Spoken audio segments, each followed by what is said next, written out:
우리가 삶 가운데 하나님이 아닌 나 자신이 기준 된다는 것은 내 안에 있는 것들, 즉 내 생각, 지식, 감정 등이 절대 기준이 되어 판단과 분별을 하게 되고 그에 따른 말과 행동을 한다는 것을 의미합니다. 이런 식으로 나의 어떠함이 기준 된다는 것은 다시 말해 나를 고집한다는 것과 같습니다. 판단과 분별이 필요한 상황과 문제 앞에서 나의 어떠함이 기준되어 나를 고집하는 것은 진리와 다른 방향으로 나아가는 것을 의미합니다. 우리가 흔히 온유하다는 말을 할 때 어떤 태도적 차원에 국한시키는 경우가 많습니다. 예를 들어 누군가에게 부드럽고 상냥하게 대하는 그런 외적인 태도만을 온유함으로 인식합니다. 하지만 성경이 말씀하는 온유함은 본질적으로 나를 고집하지 않는 것입니다. 그래서 어떤 상황과 문제 앞에 내가 가진 생각과 지식, 감정이 앞서는 게 아니라 어떻게 판단하고 분별해야 하는지를 성령 안에서 겸비하게 자신을 돌아보고 그렇게 그분의 인도함을 구하며 하나님의 뜻대로만 나아가는 것입니다.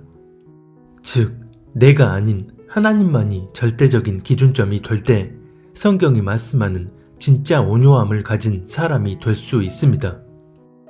이렇게 되면 자신의 어떠함이 아닌 말씀 안에서의 진리만을 절대 기준 삼아 그 기준대로 흔들리지 않고 나아갑니다. 하나님 앞에 내 자신을 철저히 내려놓고 하나님의 마음과 뜻 안에서 생각하고 말하고 행동하는 것입니다. 마태복음 5장에 보면 예수님께서 팔복에 대해 말씀하시는데 그 중에 5절을 보면 이렇게 말씀하십니다. 온유한 자는 복이 있나니 그들이 땅을 기업으로 받을 것이미요. 마태복음 5장 5절. 이 말씀을 통해서 우리는 온유함이 우리가 가져야 할 중요한 본질 중 하나라는 것을 알 수 있습니다. 그리고 이 온유함을 가지고 있다면 나오는 외적인 현상에 대해 이렇게 말씀합니다. 주의 종은 마땅히 다투지 아니하고 모든 사람에 대하여 온유하며 가르치기를 잘하며 참으며. 디모데후서 2장 24절. 아무도 비방하지 말며 다투지 말며 관용하며 범사의 온유함을 모든 사람에게 나타낼 것을 기억하게 하라. 디도서 3장 2절. 이 말씀들을 종합해보면 온유함을 가지고 있을 때 나타나는 외적인 현상 중 하나는 바로 서로 다투지 않는다는 것입니다. 여기까지만 보면 온유함이란 우리가 일반적으로 인식하는 그런 태도적 차원으로만 볼 수도 있습니다. 하지만 온유함에 따른 외적인 태도와 분위기가 다투지 않고 허평한 모습으로 나타나는 이유는 그 상황 자체가 어디까지나 진리를 거스르지 않는 상황이기 때문입니다. 성경이 말씀하는 온유함의 본질은 반드시 진리 안에서의 온유함입니다. 그런데 이 진리 안에서의 온유함이 아니라면 진리를 거스르고 타협하면서도 온유해 보이는 모양과 분위기만을 형성하는 것일 뿐입니다. 사람의 기준에선 온유한 모습인 것처럼 보일 수 있지만 실상은 진리를 타협하고 하나님을 거스르는 불의한 상황을 만들어버린 것이 됩니다. 갈라디아서 6장은 온유함에 대해 이렇게 말씀합니다. 형제들아, 사람이 만일 무슨 범죄한 일이 드러나거든 신령한 너희는 온유한 심령으로 그러한 자를 바로잡고 너 자신을 살펴보아 너도 시험을 받을까 두려워하라. 갈라디아서 6장 1절. 이 구절에서 보면 온유함을 온유한 심령이라 표현합니다. 온유한 심령으로 바로 잡으라는 것은 온유한 태도로 바로 잡으라는 것과는 다릅니다. 사람 기준에서의 온유한 마음이라고 하면 무조건 부드럽고 상냥한 외적인 태도와 연결지어 버립니다. 그래서 누군가의 허물이 드러나면 무조건 다독여주고 감싸주고 용납해주라는 것으로만 이해합니다. 잠시 후 예수님이 행하신 일들을 통해 더 자세히 살펴보겠지만 온유한 심령으로 바로 잡으라는 것은 그들이 범죄했을 때 죄에서 돌이키고 하나님 앞에 회복될 수 있기를 바라는 마음, 즉 그들의 영혼이 살기를 바라는 마음으로 그들을 바로잡아 주어야 한다는 것입니다. 이것이 온유한 심령으로 바로잡아 주라는 말씀의 진짜 의미입니다. 무조건 부드럽고 상냥한 외적인 태도로 일관해야 한다는 그런 의미가 아닙니다. 디모데후서 2장은 온유함에 대해 이렇게 말씀합니다. 거역하는 자를 온유함으로 훈계할지니 혹 하나님이 그들에게 회개함을 주사 진리를 알게 하실까 하며. 디모데후서 2장 25절. 앞구절인 24절에선 분명히 모든 사람들과 온유함으로 다투지 않아야 한다고 말씀했는데 25절에선 거역하는 자는 온유함으로 훈계해야 한다고 말씀합니다. 온유함으로 훈계한다는 것은 앞서 본 갈라디아서 6장 1절 말씀처럼 온유한 심령으로 훈계한다는 의미입니다. 그렇게 온유한 심령으로 훈계를 했을 때 혹시 하나님이 회개의 영을 부어주셔서 그가 진리 안에 바로 설 수가 있다는 것입니다. 그래서 온유한 심령은 우리에게 가장 본질적인 내면의 요소 중 하나입니다. 만약 진리 안에 바로 서길 바라는 온유한 심령으로 나아갔지만 상대는 그걸 감정적으로 받아들여서 외적인 분위기가 아주 냉랭해지게 됐을 때 그럼에도 그 사람이 온유한 심령을 가지고 있다면 끝까지 진리를 타협하지 않게 됩니다. 이렇게 되면 상대는 자기 감정대로 받아들여서 설사 외적인 분위기는 안 좋아지더라도 결코 다툼이 일어나진 않습니다. 다툼은 쌍방이 다 감정적으로 나아갔을 때 일어나는 것이기 때문입니다.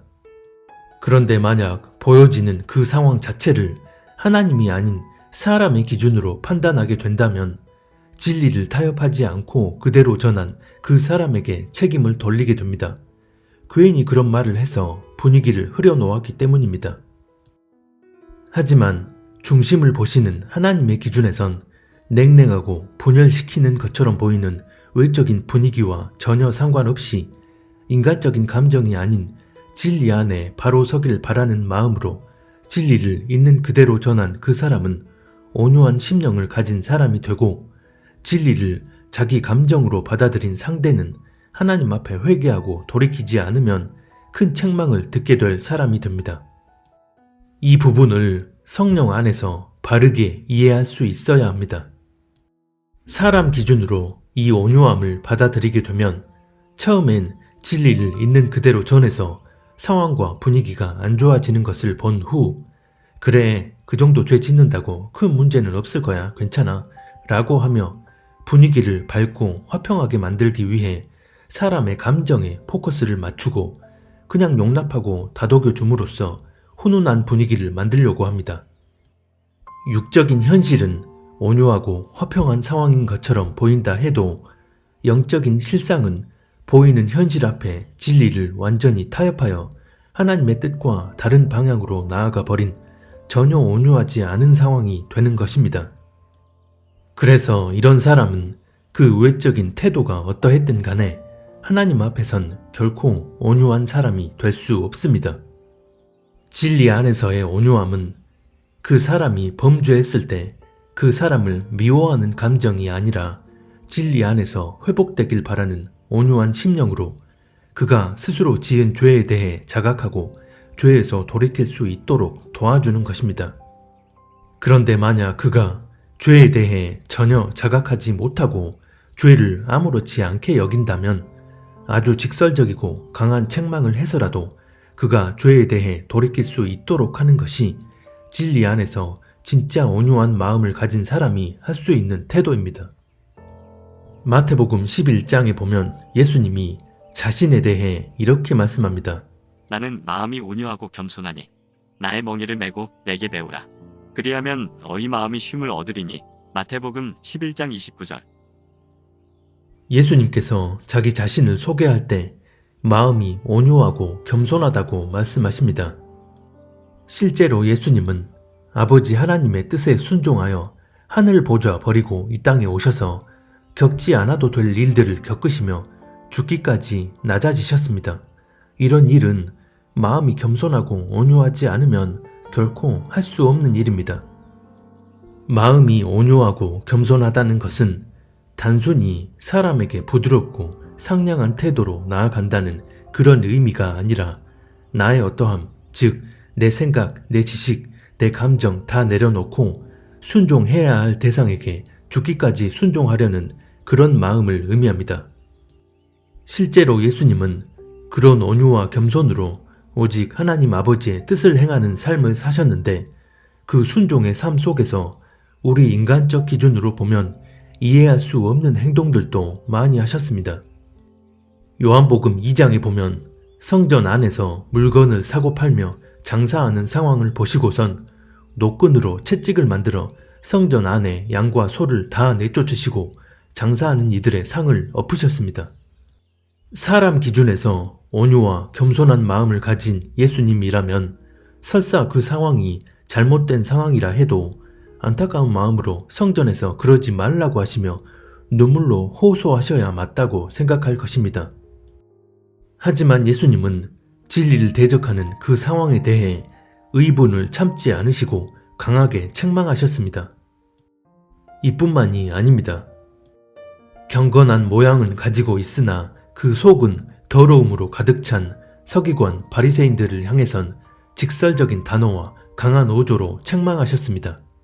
독사의 자식들아, 너희는 악하니 어떻게 선한 말을 할 수 있느냐? 이는 마음에 가득한 것을 입으로 말함이라. 마태복음 12장 34절. 뱀들아, 독사의 새끼들아, 너희가 어떻게 지옥의 판결을 피하겠느냐? 마태복음 23장 33절. 온유와 겸손 그 자체이신 예수님께서 이렇게 강하게 책망하신다는 것이 온유하다는 의미를 사람 기준으로 인식하는 이들에겐 쉽게 이해되지 않을 것입니다. 온유하신 예수님이 이처럼 강하게 책망하실 수 있는 이유는 다른 게 아닙니다. 예수님의 책망 안에는 결코 자신의 어떠함이 들어있지 않았기 때문입니다. 예수님은 자신의 어떠함, 즉 자기 생각, 자기 지식, 자기 감정이 아닌 하나님 아버지의 마음과 뜻만을 기준으로 판단하고 말하고 행동하셨습니다. 너희가 인자를 든 후에 내가 그인 줄을 알고 또 내가 스스로 아무것도 하지 아니하고 오직 아버지께서 가르치신 대로 이런 것을 말하는 줄도 알리라. 요한복음 8장 28절. 그래서 그들이 하나님 아버지의 마음과 뜻을 거스르고 있었기 때문에 그들이 영적으로 살기를 바라는 온유한 심령으로 책망하셨던 것입니다. 감정적인 미운 마음이 들어서 그들을 책망한 게 아니었습니다. 하지만 우리가 바람직하게 여기는 그런 부드러운 태도를 보이지 않으신 이유는 자신의 영적 상태를 인식하지 않고 스스로 돌아볼 생각조차 하지 않는 이들에겐 있는 그대로의 진리를 강하게 드러내 선포하는 것이 듣는 사람의 내면이 그 진리에 반응할 수 있도록 이끄는 가장 합당한 태도이기 때문입니다.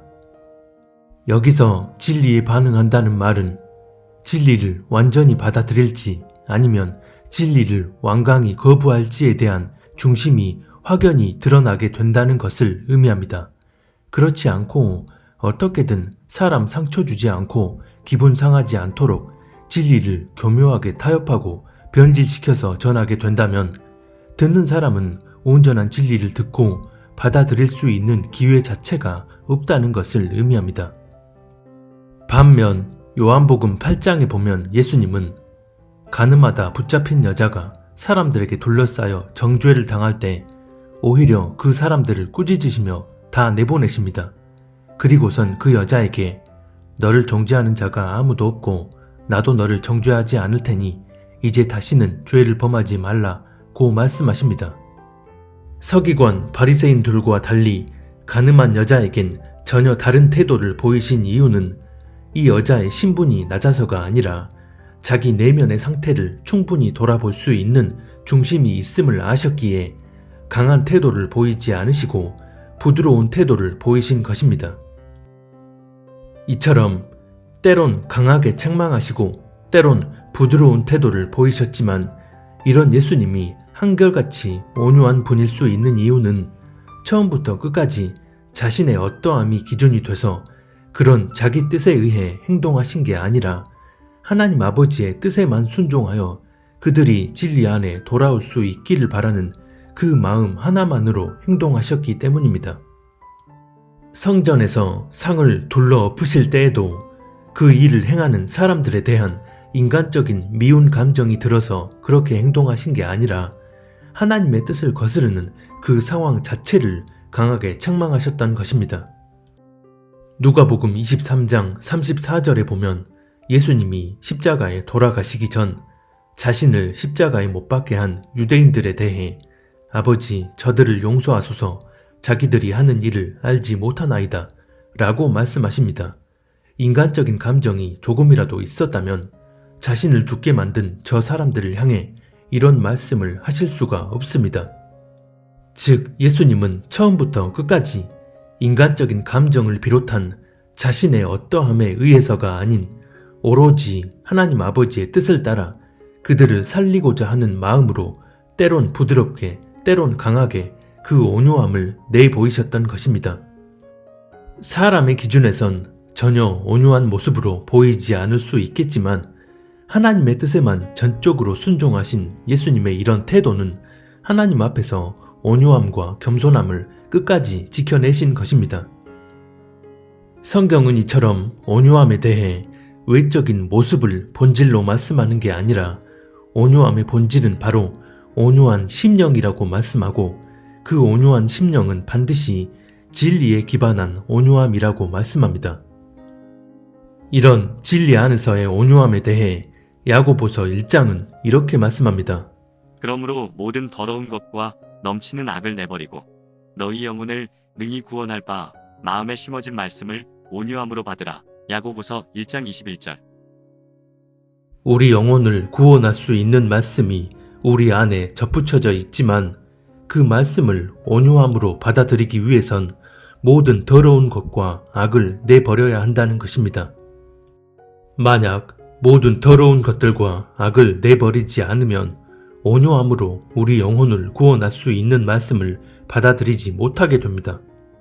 여기서 모든 더러운 것들과 악이란 살아계신 하나님의 뜻을 거스르는 모든 것들을 의미합니다. 하나님의 뜻을 거스르는 내 안에 있는 모든 것들을 내버리지 않으면 내 영혼을 구원할 수 있는 말씀, 즉 하나님의 뜻대로 나아갈 수 있는 말씀들을 온유함으로 받아들이지 못하게 된다는 것입니다. 성경은 이처럼 하나님의 뜻을 거스르는 모든 것들, 즉 내 생각, 내 감정, 내 지식, 내 욕심 등 내가 기준된 나의 어떠함을 철저히 내버릴 때 진짜 온유함을 가질 수 있다고 말씀합니다. 그래서 예수님도 인자가 온 것은 내 뜻을 행하려 함이 아니요 아버지의 뜻을 행하려 함이라고 말씀하셨습니다. 이처럼 예수님께서는 십자가에 달리시기 직전까지도 자신의 어떠함을 다 내려놓고 오직 아버지의 뜻만을 구하면서 성경이 말씀하는 진리 안에서의 겸손과 온유가 무엇인지에 대해 친히 우리에게 본이 되어 주신 것입니다. 그럼에도 이 온유함에 대해 사람 기준으로 받아들이는 분들은 진리 안에서가 전제되지 않았음에도 무조건 밝고 화기애애하고 서로 단합되는 그런 상황만을 온유함이 넘치는 그림이라 여길 것이고 진리를 철저히 거스르고 있지만 공동체 내에 화평한 분위기가 만들어진 상황에서 그 화평한 분위기에 어울리지 않게 타협할 수 없는 있는 그대로의 진리를 전한다면 전혀 온유해 보이지 않고 되려 분열을 조장하는 사람으로 여길 것입니다. 하지만 보이는 모양이 어떠하든 자신이 홀로 그렇게 외쳐서라도 사람들이 진리 안에 바로 서길 바라는 그런 마음으로 전하는 거라면 그 사람은 하나님 앞에 홀로 온유한 심령을 가진 사람이 됩니다. 물론 모두가 예라고 할 때 아니요 라고 말하는 그 사람이 실상은 진리가 아닌 자기 기준에 의한 고집을 담대하게 내세우는 경우일 수도 있습니다. 하지만 대부분은 먼저 얘기한 그런 경우입니다. 민수기 12장 3절에 보면 모세는 지면에 있는 모든 사람보다 온유한 사람이라고 말씀합니다. 이런 온유함을 가진 모세가 이스라엘 백성들이 금송아지를 만들어 하나님을 배도했을 때 하나님 앞에선 내 이름이 생명책에서 지워지더라도 그들의 죄를 용서해 달라고 간구하지만 이스라엘 백성들 앞에선 배도 행위에 가담하고 여호와의 편에 서지 않은 자들을 모조리 다 처단함으로써 하나님 앞에 공의를 바로 세웁니다. 하나님 앞에선 자신의 이름이 생명책에서 지워지더라도 그들이 살기를 바라며 용서를 구했던 것이 모세의 온유한 심령이었지만 가증한 죄악을 아무렇지 않게 자행한 자들 앞에선 부드러운 태도로 그 죄를 용납해버리는 것이 아니라 그 죄에 대한 공의의 기준으로 단호하게 행동한 것이 이스라엘 민족 전체를 살릴 수 있는 유일한 행동이자 온유한 심령에 의해 나타나는 또 다른 행동이었던 것입니다. 이처럼 성경이 말씀하는 온유함의 본질은 진리 안에서의 온유함, 즉 사람이 아닌 하나님 앞에서의 온유함입니다. 그래서 온유한 심령은 결코 변하지 않는 절대적 본질이지만 온유해 보이는 현상은 상대적 비본질입니다. 하지만 그 기준점을 하나님이 아닌 사람에게 두게 되면 본질과 현상을 대체시켜 버림으로써 악을 선하다 하고 선을 악하다 하는 참담한 지경으로 이어지게 됩니다. 이것이 오늘날 교회 안에서 전반적으로 빚어지고 있는 영적인 비극입니다. 실제 삶 가운데 일어나는 모든 상황과 문제 앞에서 누구를 기준으로 생각하고 말하고 행동하고 있는지를 본인이 스스로 돌아보지 못하면 이런 자신의 상태를 인식하지 못합니다. 이렇게 되면 철저히 사람 기준에 의한 옳고 그름을 잣대로 모든 것을 판단, 분별하여 그렇게 말하고 행동하게 됩니다. 이전에 성경 번역본에 관한 메시지를 전했을 때 생각의 기준점이 어디에 고정되어 있는지를 전혀 인식하지 못하고 자기가 기준된 자기 고집을 끝까지 내세우는 분들이 계셨습니다. 어떤 번역본을 통해서도 성령님이 조명해 주시고 인도하시지만 그래도 난 개인적으로 좀 더 정확한 번역본을 보겠다 라고 하는 것과 그래도 정확한 번역본을 보는 것이 맞다 라고 주장하는 것은 의미가 전혀 다릅니다. 후자의 경우 애초부터 자신의 어떠한만을 판단과 분별의 절대 기준으로 삼고 하나님이 역사하시는 섭리를 스스로가 제한해 버리는 것입니다. 이런 사람들의 경우는 자기 스스로를 돌아보지 않는 이상 무슨 얘기를 해도 들으려 하지 않습니다. 갈수록 이런 경우가 많아진다는 게 슬프고 안타까운 일입니다. 온유함에 대한 기준도 마찬가지로 하나님의 말씀이 아닌 자신에게 두고 있다면 그래도 괜히 싸하고 냉랭한 분위기를 만들고 분열을 초래하는 것보다는 화평함을 유지하고 단합하는 게 낫다 라고 얘기할 것입니다. 전하고자 하는 메시지의 본질적인 의미를 이해하지 못한다는 것은 자기가 만든 종교적 기준의 프레임에 갇혀 있기 때문에 이해하지 못하는 것이 아니라 받아들일 마음이 없다는 것을 의미합니다. 이제 결론을 말씀드리면 성경은 온유함에 대해 드러나는 태도적 차원이 아니라 우리 심령의 온유함을 본질로 말씀합니다.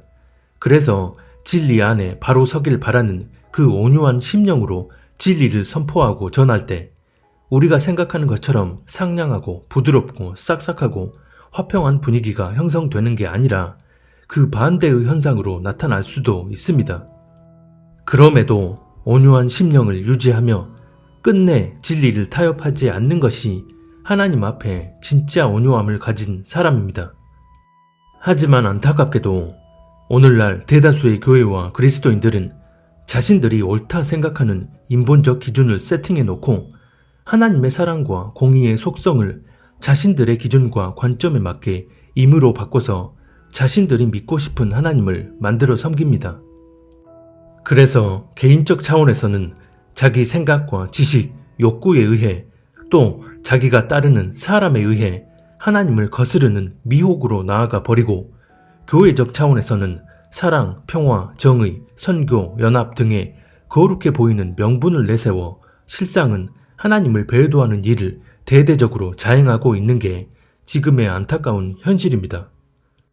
성경이 말씀하는 진짜 온유한 사람은 어떤 모습으로 비추어지든 간에 자신의 어떠함을 고집하지 않고 하나님이 뜻하시는 진리를 타협하지 않고 있는 그대로 전하면서 그 진리를 접하는 사람들이 진리 안에 회복될 수 있기를 바라는 그런 마음을 가진 사람입니다. 주님 오심이 임박한 이 마지막 때 주님은 이런 온유한 심령을 가진 사람을 찾고 계시고 주님은 그런 사람을 당신의 마음에 합한 구별된 거룩한 신부로 맞이해 주실 것입니다.